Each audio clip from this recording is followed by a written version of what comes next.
that have been working tirelessly on the ground to bring better broadband to the community.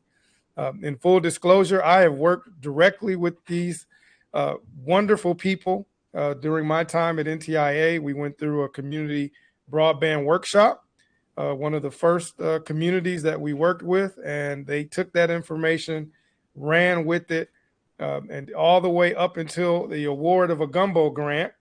And then, as we learned last week, at the very last minute, literally the very last minute, the local carrier, the local cable provider, Sparklight/Cable One, submitted a challenge to their GUMBO grant. And so the community's plans to celebrate were put on hold, but they will not be deterred.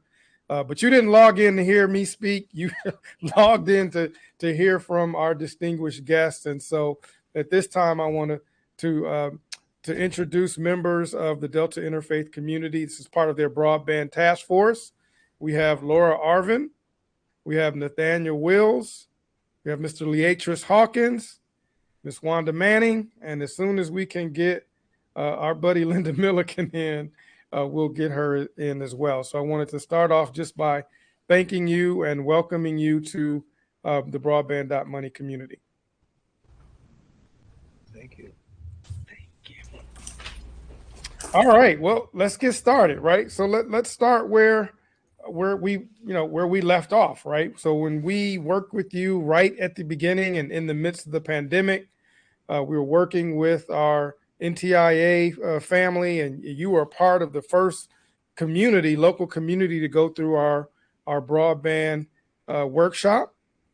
And so we can talk right from the beginning, right? Kind of take the audience through, how you got to where you are now. What are some of the things that you learned, and what's that journey been like over the past couple of years? Well, for me, the journey for me started when COVID, the pandemic hit, and we found that our school, our parish, was not, equipped for this task because our internet at the schools were not adequate.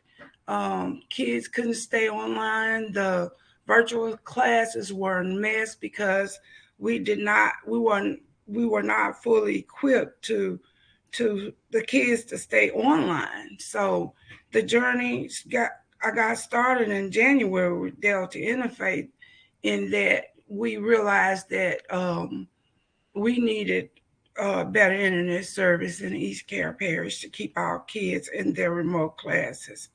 So the journey started with me there. Yeah, absolutely. We were on that journey together. And I remember, and I'm biased here, so I will be totally frank and open and honest for the recording and for our audience. I'm biased.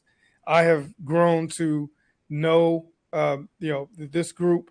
I call you my peeps, right? We've toiled and labored in this process from where you started to now be at the crux of a GUMBO award by the state to work with Conexon to bring high-speed broadband internet to the region. And Ms. Wanda, you talked about this, and we did this, and we talked about how Northeast Louisiana, particularly East Carroll Parish, is the worst connected community or area or region in Louisiana, and Louisiana is ranked among the worst among the states. So can you just give us a sense? You talked about what the students couldn't do in schools, but can you give the audience a sense of the lack of connectivity in the area? What are some of the things that you've not been able to do over the course of your time there in Lake Providence and East Carroll Parish? Scott, I thought with dial-up, it was a thing of the past, but while I was, getting ready, I am retired now, but at the same time, I learned that I had students that was trying to stay in virtual class via dial-up, and you have to know that's impossible. I learned after the fact that I had students that were in classes on dial-up, and then I also learned that the parents were paying like $120 to $150 monthly for dial-up.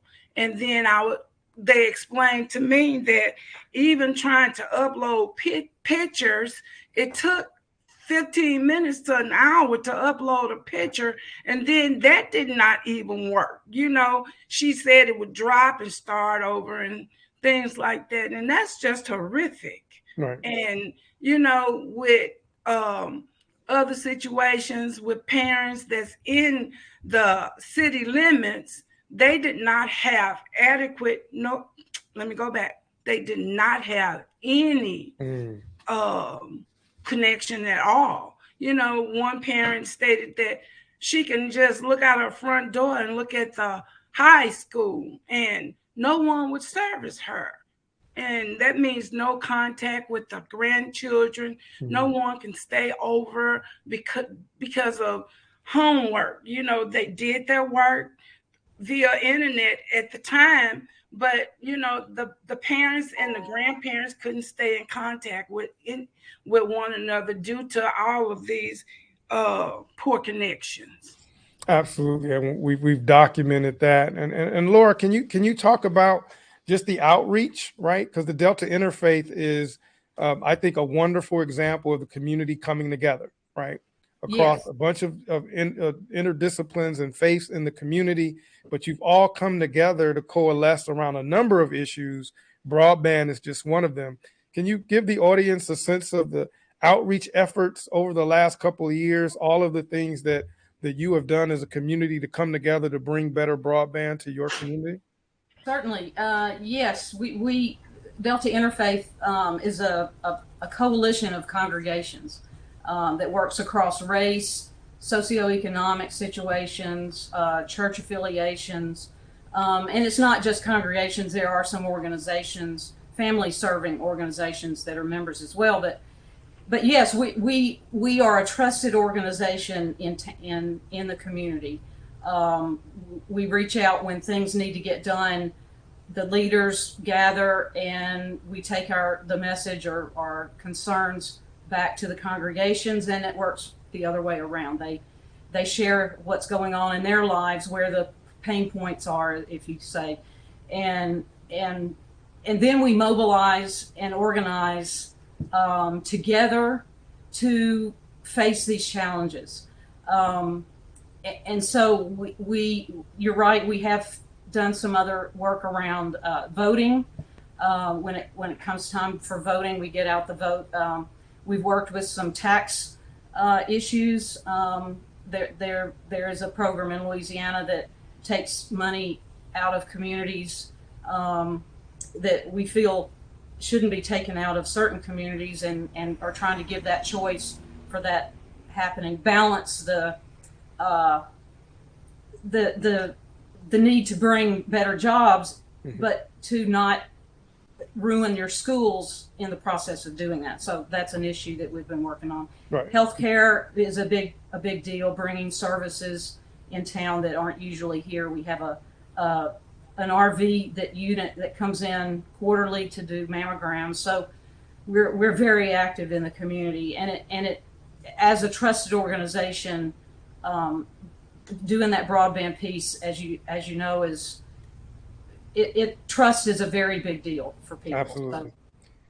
So give us a sense of the broadband advocacy that you've been doing. I know you've gone to a lot of the police jury meetings and meetings with local elected officials and statewide officials that have come in.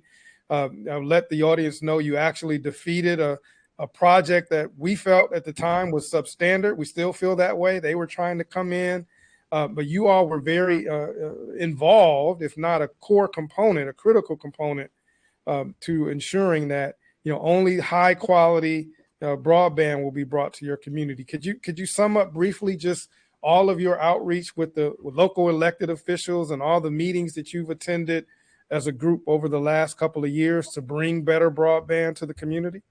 Right. Well, you are talking about a thing that happened very soon after our broadband workshops with you guys. a company was formed specific, and it was called Last Mile Lake Providence. It was formed specifically to do something in this community. And the more we did a lot of research, we reached out to the folks that you guys with the USDA, and because they were trying to get a community, or I've forgotten the exact name of it, but Community Connects a grant. Mm-hmm.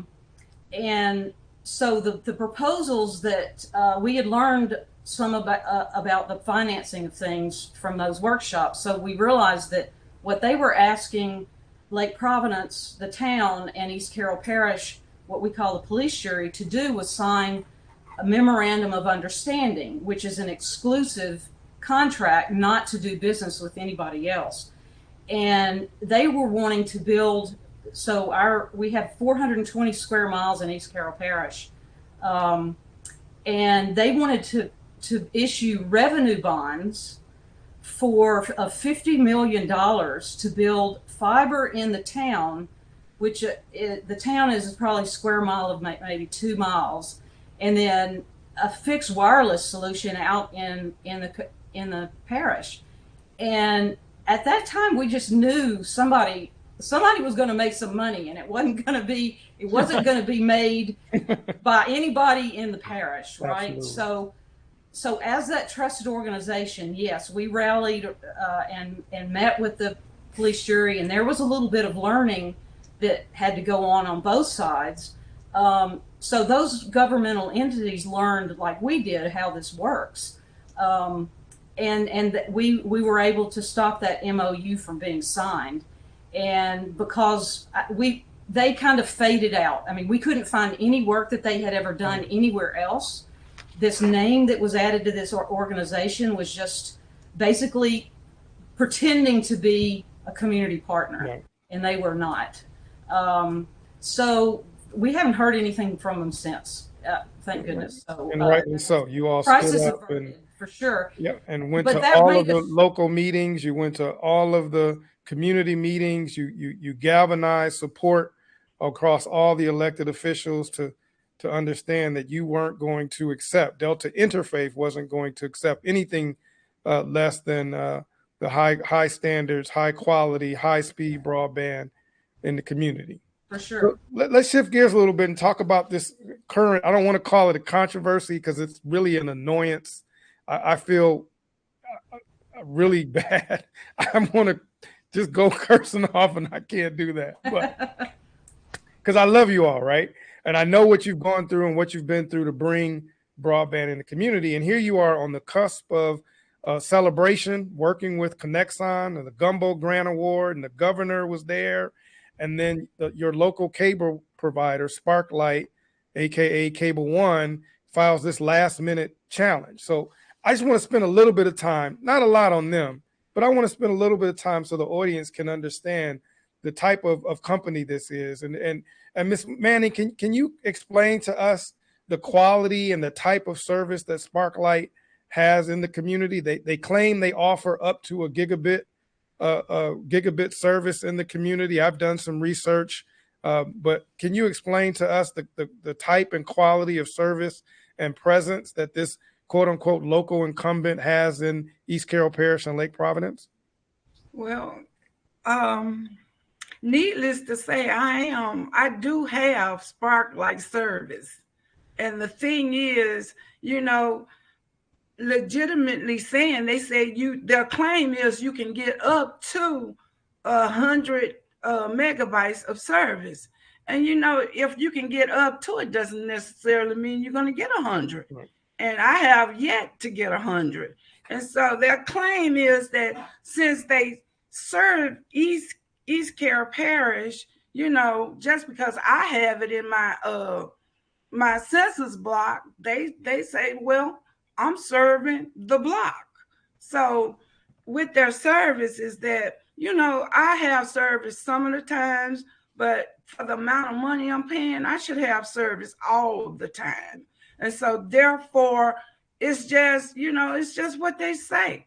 The competition, they don't want competition here with the, we're going for Conexon Connect, someone that's going to give us sustainable, reliable, and affordable internet. You know, I shouldn't be paying Scott $100 for internet services, and I'm not getting it. Yeah. You know, and that's not just one man saying it. I work with the general public, so therefore, it's not just me. And so you are a digital navigator. You're working in the community. That's right. Understanding what people are getting, what they're promised, what they pay for. Right. What stuck out to me at the press conference the other day is you have members of the community who are paying up to $100 for dial-up service. That's right. Right. Yeah, Mr. Hawkins, you know some folks who are paying are paying that. Exactly. And I know some people who trying to look at TV or whatever, and it's going in and out. And even when people are trying to do, work for businesses or whatever, get to a certain point and the internet goes out, so you're kind of lost and you got to go back and restart all over again. Right. Yeah. All right. Well, I don't want to spend much more time on Sparklight. You all know how I feel about those crooks over there. But I will say this. I don't want to get in trouble. I will ask you this for the record, right? It's a community-based cable provider in your community. Did Sparklight offer any packages, any discounted services, any outreach during the pandemic to the community? Laura, you're on mute. In our initial meetings, we did reach out when we very first started this. We talked to AT&T, who is our DSL provider. You know, the that's who had the copper service, and Sparklight, because that was the beginning, right? AT&T told us, and I wish Miss Milliken was on here, but she lives in a part of the parish that's fairly rural, but not that far out of town. She could see a little store down the street, down her road, and could see the cable that ran across the perpendicular road. And they told her, no, and she lives like near 6 other people, and they told her that they could not run that line down there. It wasn't a good return on investment. And AT&T basically told us, be happy with what you've got. Because it's not going to happen. Absolutely. And Mr. Wills, you and I spoke, and we did some research, and we see that Sparklight actually filed with the FCC to basically disallow or be decertified as a ETC in certain eligible telecommunications carrier in certain census blocks in East Carroll Parish and Lake Providence. That's right. And in all of them in East Carroll, they are asking to be relinquished from that designation or certification. And from our understanding, you would know better than me, Mr. Woods, but that would mean that they can no longer offer the ACP subsidy, which is from the FCC and allows people that are eligible to have $30 off of their bill. Right. And we know that there are Sparklight customers using that benefit right now in East Carroll Parish. So that will be going away. So we worry about their bills going up that $30 and then being stuck in contracts and having termination fees, et cetera. And just so I'm clear, and the audience is clear. So during the pandemic, they didn't offer any discounted services, any outreach, didn't make any efforts to support you and your effort to bring better broadband in the community. And in fact, has since petitioned the FCC to relinquish its ETC certification, which will in fact cause prices to rise in East Carroll Parish, in Lake Providence, in the community that's the worst connected in the state. And knowing that the fight that you all have been on the last several years to bring better broadband in the community, knowing all of this, they still filed this 11th hour challenge at the last minute. And they've done absolutely nothing to work with you to improve their services or bring better broadband to the community. Is that a proper summation of the extent of this company that filed this challenge? Yeah. Okay. Well, let's shift gears. Okay, let's shift gears because I want to talk about this GUMBO award. We know it's going to happen, right? This will be criminal if it doesn't happen. I'm wishing and hoping for the best. It's going to be delayed. but hopefully not canceled. But let's talk about Conexon comes in, and you all go through the program with NTIA, and you're activating in the community. And Ms. Manning, you're now a digital navigator, and Conexon comes through. And so what was it about the Conexon proposal and plan that made sense for East Carroll Parish and Lake Providence? That so much so that it was awarded $4 million in GUMBO, and the community is planning to move forward with the building and construction of this network. Well, Scott, for me, the fact that they're going to service East Carroll Parish and not a portion of East Carroll Parish, and that they're for the people and not for the dollar, in the sense that we can afford it, it's going to be sustainable, and it's going to be reliable, and we won't have to listen to companies, big corporation telling us to just be satisfied with the inadequate services that we're receiving now. So that's one of the things that draws me to Connect, and that they're for the people and not necessarily about the money. And just so we're clear, this is a completely fiber optic network, correct? Yes. And there's no fiber in East Carroll Parish and Lake Providence right now. Well, there's fiber, but they won't tell us where it is, and and it runs to certain companies. We built a relationship with one of our companies in our port, and they had to, pay AT&T a lot of money to bring it there, and then pay $500 a month to keep 50 symmetrical. So that's rough on businesses. So yes, this will be a 10 wait. I'm sorry, I don't mean to cut you off, but wait, say that again. They wanted to charge $500 a month for 50 symmetrical speed for the business community. Did I hear that correctly? For one business in particular, we built a relationship with their tech person. I think they might have even been on one of your workshops way back. But that was our understanding, is that they had to pay a good amount of the initial cost to run the fiber there, and then their monthly costs were $500 a month for 50 symmetrical, and still are to this day. So that's a company we're looking to pick off and put on Conexon once this network is built. And I think we said this, but the plan is it's a $10 million network, and it will be fiber to the home, all underground. In an area that's been impacted by, hurricanes and weather and you name it, right? And so, That's okay. right. Oh, so one of the Conexon employees is on the chat, and they just submitted their appeal to the Louisiana Broadband Office yesterday. So there is, in terms of the process, Conexon has appealed that. You all have held community events. You did your press conference in Baton Rouge.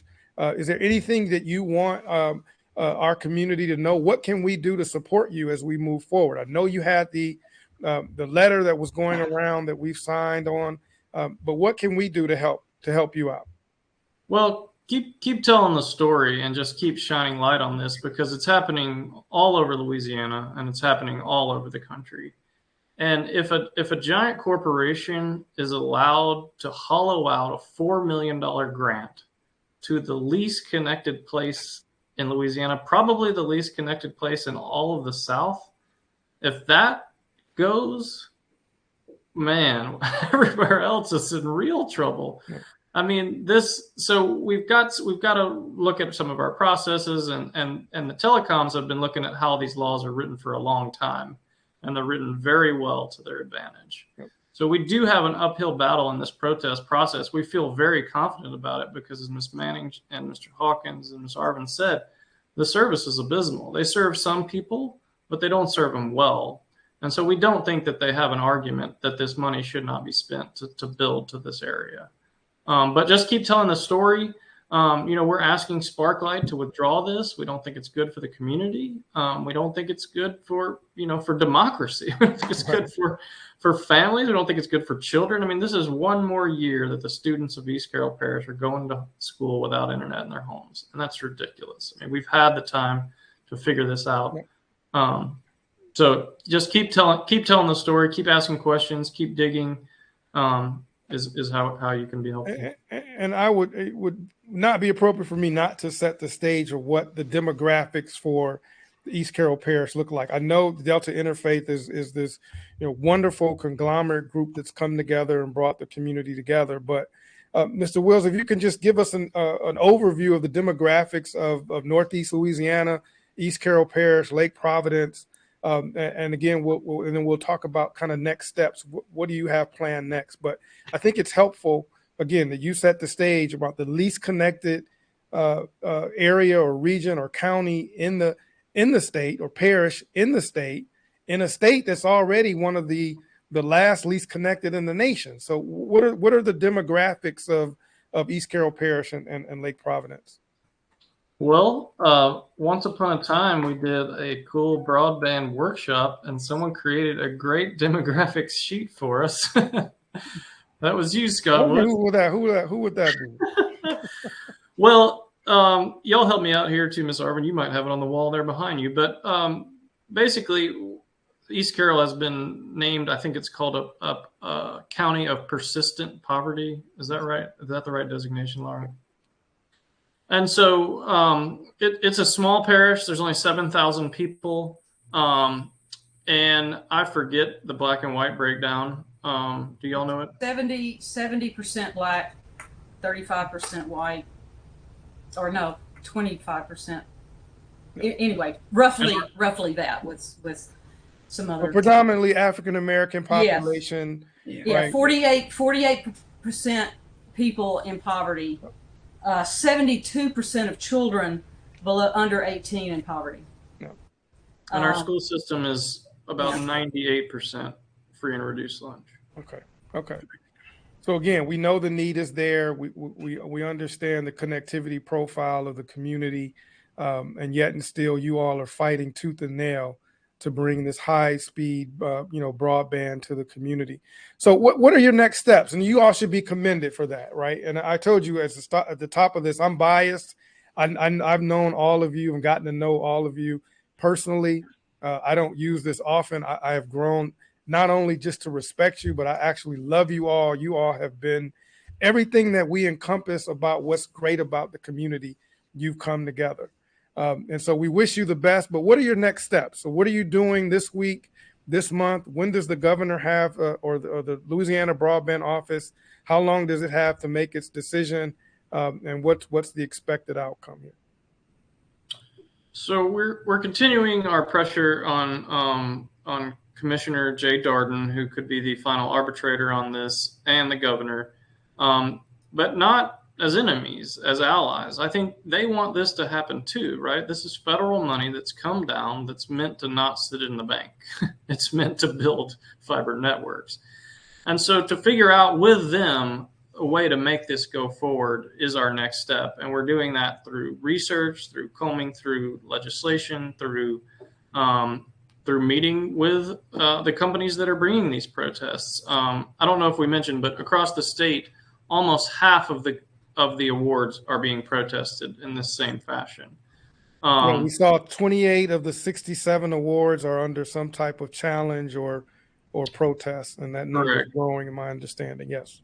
And well, now we've seen that number's gone down, and so we think maybe that means some have been resolved, but it's all in the shadows. So our job is just putting light on this. So, doing interviews like this that get this story nationally, hearing about how it's getting resolved in other places or not, and where the fight needs to continue.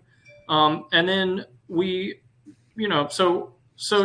and then continuing to tell the impact of the people, right? Yep. So Sparklight is following the law perfectly. Yep. Perfectly. But it has a real effect on real people. Absolutely. On Miss Manning's students. I mean, she watched those students. We have one woman who walks around her yard with her MiFi while her kids are trying to do their homework to try to get a signal, putting it out on a milk crate. I mean, that is not a way to bring up children in this world. And so to tell those stories that, yes, there's a lot of fancy laws here and all this stuff, but what's going on with the people, and how do we make this happen so that so that we can join the 21st century? That's what Mr. Hawkins would say if he was still here. Yeah. And the implications on this even bigger pot of money that's coming down from the BEAD and all these other programs, right? If they're doing it in this small pot of money, as my friend Leslie Durham would say, the money with the M, what are we going to do with the money with the B, right? The real money. Right. But as I know you all like to end on positives, I'm going to give Miss Manning, I'm going to give you the last word. I was so proud of you, the way you stepped up and led that press conference. So I'm going to give you the final word. What would equitable and affordable broadband access mean for you and the community in East Carroll Parish and Lake Providence, Louisiana? It would mean, excuse me, it would mean more jobs, job opportunities where we have none. It would be better, better education, um, sustainability where we have none. More parents, more people in the community will be able to afford it. It wouldn't be, well, I eat today or pay for the internet later. Just a host of different things that that's not present today. Even farmers gonna need access to better internet services. There's no job that I can think of right offhand that do not need access to better internet, and we need it here. Absolutely. Well, we're going to continue to shed light on this. We're going to continue to follow up. Again, you're welcome to join the community anytime and update us on the developments. I just want you all to know that I am so proud of you and the work that you've done in the fight. And I know it's not over. It's delayed, but it's not done.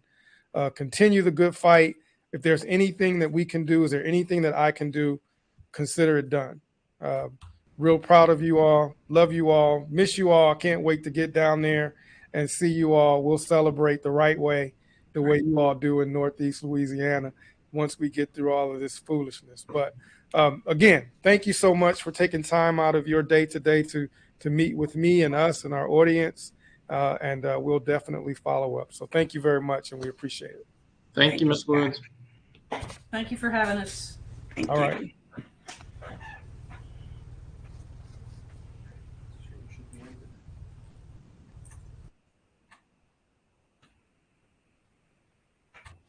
Bye, Miss Wanda. Bye-bye, Scott.